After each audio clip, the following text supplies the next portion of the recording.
Welcome, ladies and gentlemen, to the Utah Story Show. My name is Rich Markosian. So today on the program, on Rich's Rabbit Hole, it's a program that's not for everybody. I got to tell you that. This is more generated for our advertisers, our sponsors, our contributors. I'm going to be talking about Utah Story's editorial objectives in 2020. I like to do a show like this, and I like to make these things clear because I think if you have goals and you know what you want to achieve and you have a clear mission, that it's much easier to hone in on a target, know where you want to get, and aim for that target, and then determine if you've hit the target or not, and just reassess where you're going, what you've been doing, based on how accurate you are in doing what it is you want to do.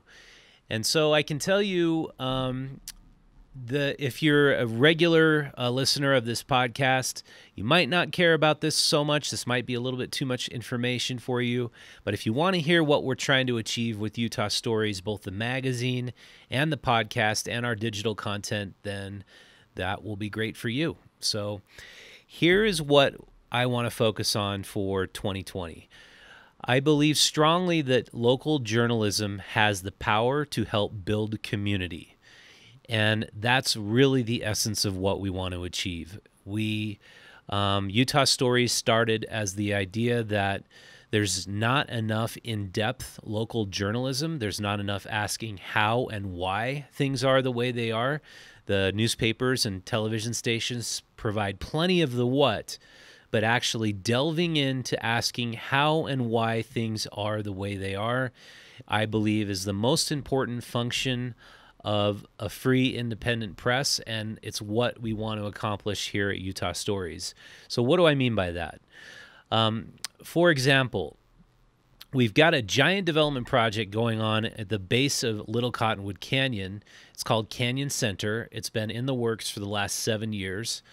We did an investigation into how this project and its rollout was affecting small businesses in the area, and it turned out that it wasn't affecting small businesses very well because for some reason the police officers were camping out in front of these businesses, in particular the Canyon Inn bar, and pulling over customer after customer after customer on their busiest nights until the Canyon Inn had their customer base had been decimated.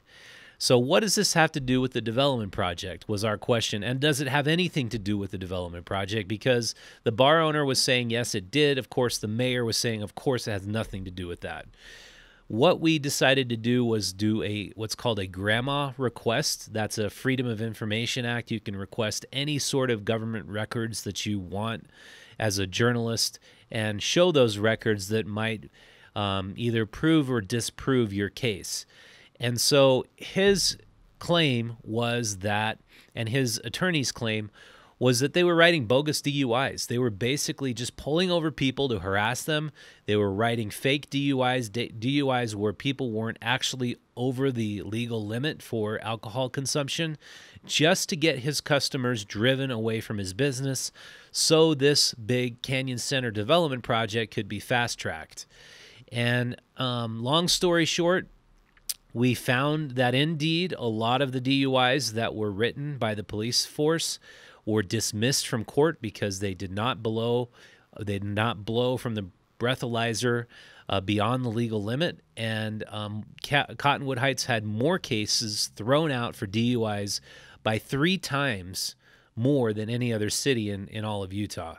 And so we reported on this, we broke this story, then we found former police officers that corroborated that they were being told to harass the customers of this particular business, and that was one of the big investigations we did.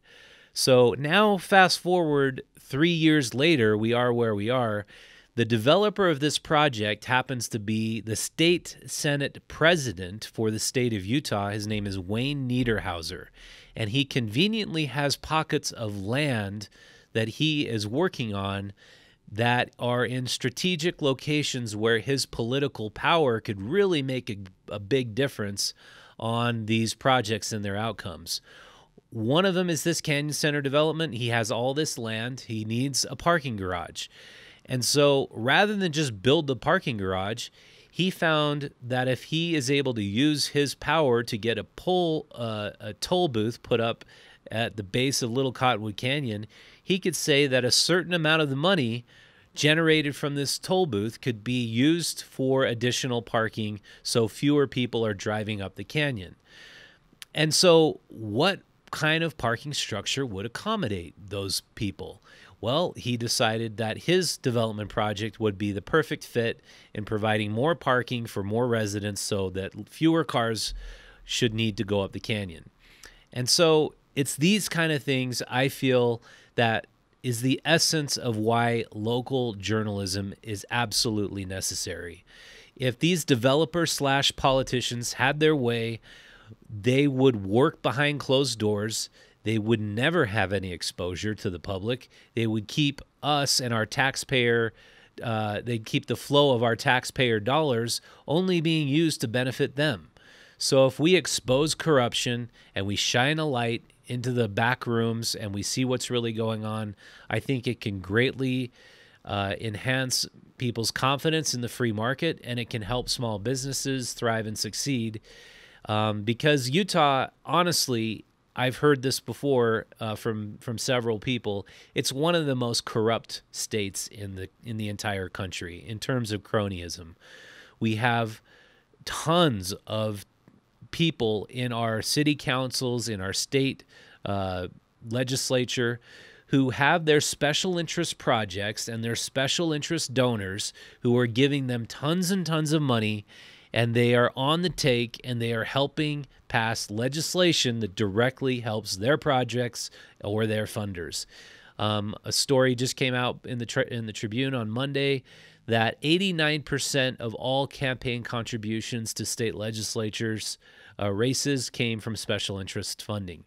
And so we want to see where this money is coming from, and how it's influencing the decision making of the politicians. Because if we can connect the dots between where the money's coming from, how it's influencing both the bills that the politicians are proposing and the way they are voting, we think that could be a major service to you residents of Utah into making better decisions about who we should be voting for. And we can also hold our political leaders accountable. And so that's editorial objective number one: help build community through strong local journalism. What we also want to be doing at Utah Stories is we want to help to preserve the quality of life that we enjoy here. So how do we do that? Through local journalism. I think if you look back to previous episodes of this program, you can see we had on the Clean Air Director for the state of Utah. We had the Economic Development Director for the state of Utah. We had on Nick Norris, who was in charge of the future growth and planning of the Salt Lake Valley. We want to do more stories like that. We want to hold more of these people who aren't necessarily elected by our through our election process. We want to hold these people accountable, and we think through good, honest local journalism we can do that. And so those are the two ways that we feel like we can actually make a difference in the community through local journalism. The third way is through our events. We hold these Made in Utah festivals so that we can get more makers and more people who are making products and who are building their own means of earning a living from the grassroots and through their communities, give them a better shot at making their products viable and making their businesses successful by holding the Made in Utah festivals. And we've done these festivals now for 6 years, and they're really difficult to pull off, but it's awesome to see that people who are watching the podcast are showing up to them. You guys are supporting our vendors and supporting our sponsors, and that's what's really making them possible. So those are our three main goals for 2020 for Utah Stories and Made in Utah. And I really thank you for watching and sharing this podcast with your friends. It's been awesome to see the growth and development of it. I'm really enjoying getting your comments and your feedback on what we should be doing with the podcast. Everything that you say, I will read. So if you leave any comments below the video in the YouTube, or you give us a rating or a description on iTunes, I will definitely be reading that, and I'll take it to heart. And if you have any story ideas for us or future podcast guests, please email me, richard@utahstories.com, and I will definitely be getting back to you if you do that. And then, and then just continue sharing the podcast with friends and giving us a thumbs up on YouTube if you're watching this and you like it. So with that said, I think that's about it. I look forward to an awesome 2020, and I also appreciate any, story investigation ideas that you have for us. Just feel free to chime in on those. And that's it for this podcast. Thanks for watching. Thanks for listening. Production assistance is provided by Connie Lewis and Tyler Bond. And until next time, this is Rich Markosian signing out.